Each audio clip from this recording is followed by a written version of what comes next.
Welcome to கல்வி IAS academy YouTube channel. 26th January 2024 Tamil current affairs analysis பார்க்க போகிறோம். எக்ஸாமுக்கு தேவைப்படக்கூடிய முக்கியமான குறிப்புகள் இந்த வீடியோவில் இருக்க போகுது. இதில் பார்த்தீங்க அப்படின்னா எக்ஸாம் சம்மந்தப்பட்ட குறிப்புகளில் விருதுகள் நிறையாவே இதில் இருக்குது. ஸோ இன்றைக்கான பேப்பர் ரொம்பவே முக்கியமானது, பாருங்கள். ஃபர்ஸ்ட் ஒன், இந்திய பொருளாதார வளர்ச்சி தொடரும் என்று குடியரசுத் தலைவர் நம்பிக்கை தெரிவிச்சிருக்காங்க. தென் இது குறித்த தகவல்கள் இங்கே இருக்குது. ஜனநாயகத்தின் தாய் இந்தியா. ஸோ அந்த வார்த்தையை பார்த்து வச்சுக்கோங்க. ஜனநாயகத்தின் தாய் இந்தியா அரசியல் சாசன முகப்புரையில் இந்திய மக்களாகிய நாம் என்ற வார்த்தைகளுடன் தொடங்குகிறது.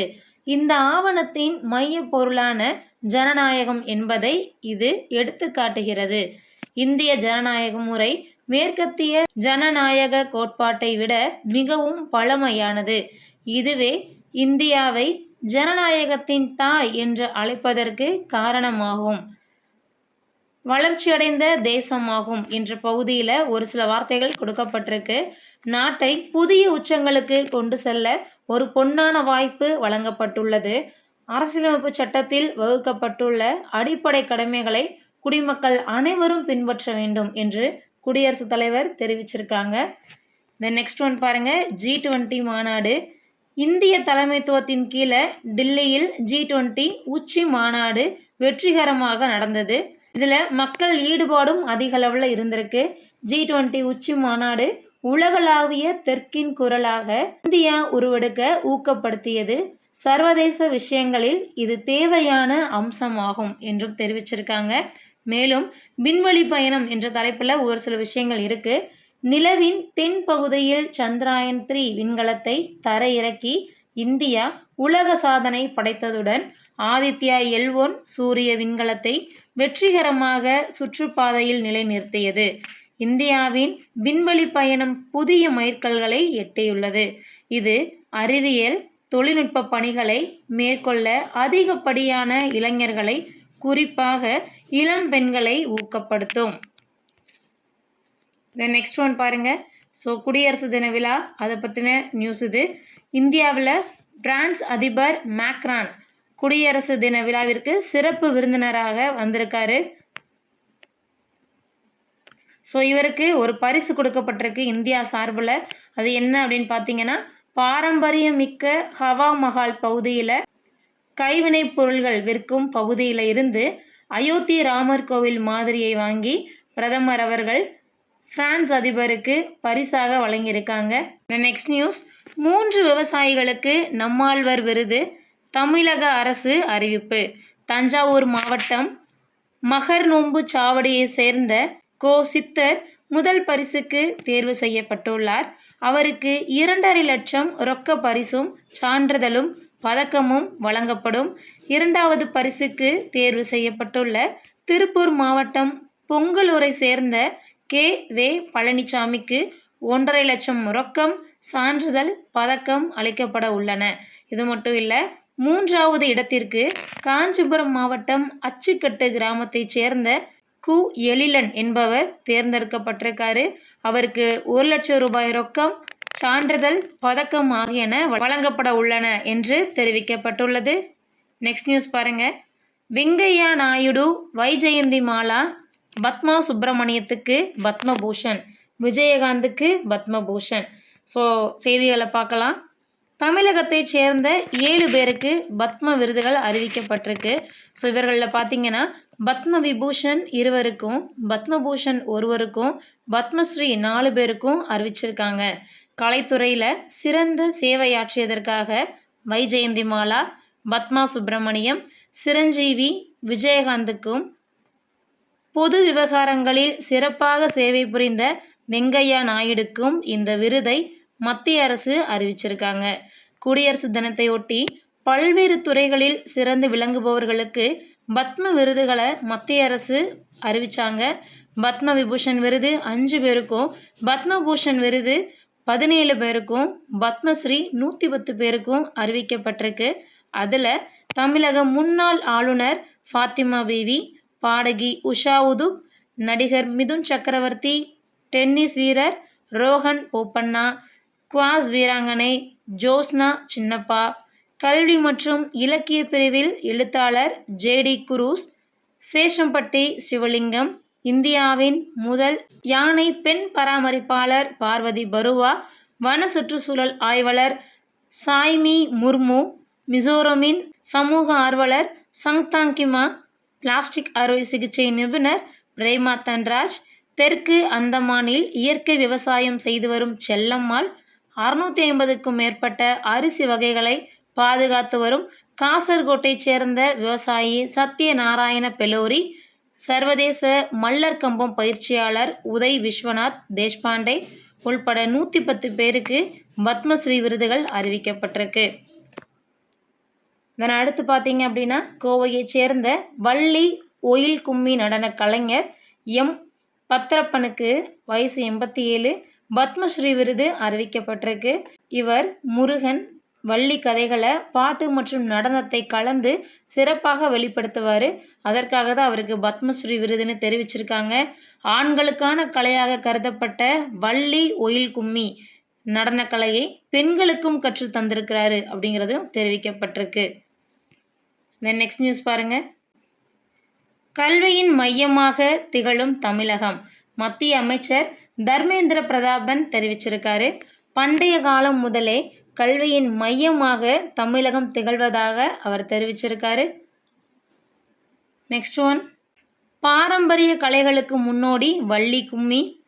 ஸோ பத்ரப்பன் பத்மஸ்ரீ விருது அறிவிச்சிருக்காங்க இல்லையா, ஸோ அவருடைய தகவல் தான் இது. பாரம்பரிய கலைகளுக்கெல்லாம் முன்னோடி தான் வள்ளி கும்மின்னு சொல்லியிருக்காரு. இது ஆண்களுக்கான கும்மி, இதை அவர் பெண்களுக்கும் கற்றுக் கொடுக்குறாரு. இந்த புகைப்படம் இங்கு கொடுக்கப்பட்டிருக்கு. நெக்ஸ்ட் நியூஸ், பாருக்குள்ளே நல்ல நாடு என்ற ஆர்டிக்கிள் கொடுத்துருக்காங்க.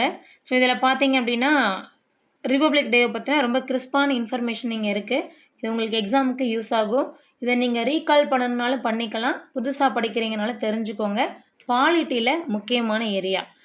ஸோ 1947ஆம் ஆண்டு ஜூன் மாதம் 25ஆம் தேதி சர்தார் வல்லபாய் பட்டேலோட தலைமையில் மாநிலங்கள் துறை அமையுது. 560 சமஸ்தானங்களை ஒருங்கிணைச்சு ஒன்றுபட்ட இந்தியாவை அவர் உருவாக்குறாரு. அதை தொடர்ந்து 1947ஆம் ஆண்டு ஆகஸ்ட் 15ஆம் தேதி பண்டித ஜவஹர்லால் நேரு தலைமையில் சுதந்திர இந்தியா மலருது. இடைக்கால அமைச்சரவை பதவியவும் நேரு கூட்டணி ஏற்றிருக்காங்க. 1946 டிசம்பர் 9ஆம் தேதி ராஜேந்திர பிரசாத் தலைமையில் அரசியல் சாசன சபையோட சட்ட அமைச்சராக அம்பேத்கர் செய்த அரசியல் சட்டம் 1949 நவம்பர் 26ஆம் தேதி நிறைவேற்றப்பட்டு 1950 ஜனவரி 26ஆம் தேதி அமலுக்கு வருது. தொடர்ந்து ஒரே ஆட்சி முறையுடன் 17 தேர்தல்களை வெற்றிகரமாக கடந்து 18வது மக்களவைக்கான தேர்தலை எதிர்கொள்ள இருக்கிறது நமது நவீன இந்தியா. இதுதான் இங்கே கொடுத்துருக்காங்க. அது மட்டும் இல்லை, 2080ஆம் ஆண்டுக்கு பிறகு பார்த்தீங்க அப்படின்னா உலகத்தோட முதன்மையான பொருளாதார வல்லரசு நாடாக இந்தியா மாறும்னு சொல்கிறாங்க.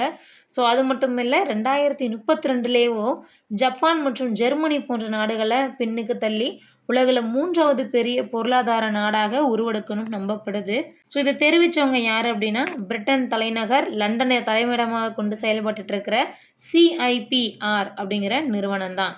இந்தியாவுடைய ஜிடிபி என்று சொல்லக்கூடிய மொத்த உள்நாட்டு உற்பத்தி சீனாவை விட 90% அதிகமாக இருக்குது, அமெரிக்காவை விட 30% அதிகமாக இருக்குது அப்படின்னும் எதிர்பார்க்கப்படுது. 2024 முதல் 28 வரை சராசரியாக 6.5% அளவில் நிலையான வலுவான வளர்ச்சி இருக்கும் என்றும் அந்த அறிக்கை தெரிவிக்கிறது. இந்த நெக்ஸ்ட் ஒன் பாருங்க. கொரோனா காலத்தில் தொடங்கிய இலவச உணவுப் பொருள் வழங்கப்படும் திட்டம் இன்றும் பாரதத்தில் 82 கோடி மக்களுக்கு வழங்கப்படுவது ஒரு உலக சாதனை தான். விண்வெளி ஆய்வு திட்டத்தில் நிலவில் நீர் இருப்பதை கண்டுபிடிச்சு முதல் முயற்சியிலேயே செவ்வாயை தொட்டது. சந்திராயன் 3 நிலவின் தென் துருவத்தில் லேண்டரை இறக்கிய முதல் நாடும் இந்தியா தான். அண்மையில் புதிய மைல்கல்லாக அனல் கக்கும் ஆதவனை அதன் இயக்கங்களை கவனிக்க பூமியில் இருந்து சுமார் 15 லட்சம் கிலோமீட்டர் தொலைவில் ஆதித்யா L1 அப்படிங்கிற விண்கலத்தை மிக துல்லியமாக நிலைநிறுத்தியிருக்கிறதும் இந்தியா தான். இந்த ஆண்டிலேயே மனிதனையும் நிலவுக்கு அனுப்ப போகிறதாகவும் இந்தியா சொல்லியிருக்காங்க. நம் நாட்டில் கட்டி முடிக்கப்பட்ட ஐஎன்எஸ் இம்பால் அப்படின்னு பெயரிடப்பட்ட போர்க்கப்பலை இராணுவத்திலையும் இணைச்சிருக்காங்க. ஸோ இதோட ஸ்டோரி என்ன அப்படின்னா 1891 நடைபெற்ற ஆங்கிலோ மணிப்பூர் போர் மற்றும் 1944 ஆண்டு ஏப்ரல் 14 மணிப்பூருடைய மொய்ராங் நகரில் முதன்முறையாக இந்திய தேசிய இராணுவ கொடிய நேதாஜி சுபாஷ் சந்திர போஸ் ஏற்றுறாரு. இந்திய சுதந்திர போராட்டத்தில் மணிப்பூர் மக்கள் செய்த தியாகம், பங்களிப்பு இவற்றை நினைவு கூறுற விதமாக தான் ஐஎன்எஸ் இம்பால் என்ற பெயரை போர்க்கப்பலுக்கும் சூட்டியிருக்காங்க. ஸோ இது எல்லாம் இந்த பர்டிகுலர் ஆர்டிக்கிளில் கொடுத்துருக்காங்க. இந்த நெக்ஸ்ட் நியூஸ் பாருங்கள். 9 தமிழறிஞர்களுக்கு இலக்கிய மாமணி விருது. தமிழறிஞர் அரங்க ராமலிங்கம் மற்றும் 8 பேர் தேர்வு செய்யப்பட்டுள்ளனர். த நெக்ஸ்ட் ஒன், இராணுவத்தினருக்கான 80 வீரதீர விருதுகள். குடியரசுத் தலைவர் அறிவிப்பு. நாடு முழுவதும் 75வது குடியரசு தினம் கொண்டாடப்பட்டிருக்கிற நிலையில் பாதுகாப்பு அமைச்சகம் இந்த தகவலை வெளியிட்டிருக்காங்க. நாட்டுக்காக இன்னுயிரை தியாகம் செய்த அன்ஸ்மான் சிங், ஹவில்தார் அப்துல் மஜீத், வீரர் பவன்குமார் உள்ளிட்ட 6 பேருக்கு கீர்த்தி சக்ரா விருதும் கேப்டன் எம்.வி. பிரஞ்சால், அலோக் ராவ் உட்பட 16 பேருக்கு சௌரியா சக்ரா விருதும் வழங்கப்பட உள்ளது. இந்த நெக்ஸ்ட் நியூஸ் பாருங்கள். குடியரசு தின கொண்டாட்டம். தில்லியில் உச்சபட்ச பாதுகாப்பு. குடியரசு தின கொண்டாட்டங்களில் பங்கேற்பதற்காக பாரம்பரிய சாரட் வண்டியில் குடியரசுத் தலைவர் திரௌபதி முர்மு வர இருக்காங்க. 40 ஆண்டு இடைவெளிக்கு பிறகு சாரட் வண்டி நிகழ்வு நடைபெற இருக்கிறதாகவும் பாதுகாப்பு அமைச்சகம் தெரிவிச்சிருக்காங்க. தேசிய கொடியை குடியரசுத் தலைவர் ஏற்றி வைத்து முப்படை வீரர்களின் அணிவகுப்பையும் ஏற்க போகிறாங்க. இராணுவ அணிவகுப்பை தொடர்ந்து தமிழ்நாடு, உத்தரப்பிரதேசம், தெலுங்கானா, குஜராத் உள்ளிட்ட மாநில அரசு அலங்கார ஊர்திகளுடைய அணிவகுப்பு நடைபெற இருக்கு. இந்த நெக்ஸ்ட் நியூஸ், நீதிபதி பி.பி. வராலே பதவியேற்பு. முழு பலத்தை எட்டியது உச்சநீதிமன்றம். கர்நாடக உயர்நீதிமன்ற தலைமை நீதிபதியாக இருந்த பி.பி. வராலே உச்சநீதிமன்ற நீதிபதியாக பதவியேற்றார். அவருக்கு உச்சநீதிமன்ற தலைமை நீதிபதி என்று சொல்லக்கூடிய CJI chief justice of India DY Chandrachud பதவி பிரமாணம் செய்து வைத்தார். ஸோ இவருடைய பதவியேற்பிற்கு பிறகு 34 நீதிபதிகள் அப்படிங்கிற அந்த முழு நீதிபதிகள் பலத்தை உச்சநீதிமன்றம் எட்டியிருக்கு. ஸோ கூடுதல் தகவல்களாக உச்சநீதிமன்றத்தோட ஸ்ட்ரென்த் 34 ஜட்ஜஸ் அப்படிங்கிறத ஞாபகம் வச்சுக்கோங்க. இந்த நெக்ஸ்ட் நியூஸ் பார்க்கலாம். 31 பேருக்கு ஜீவன் ரக்ஷா பதக்கங்கள்.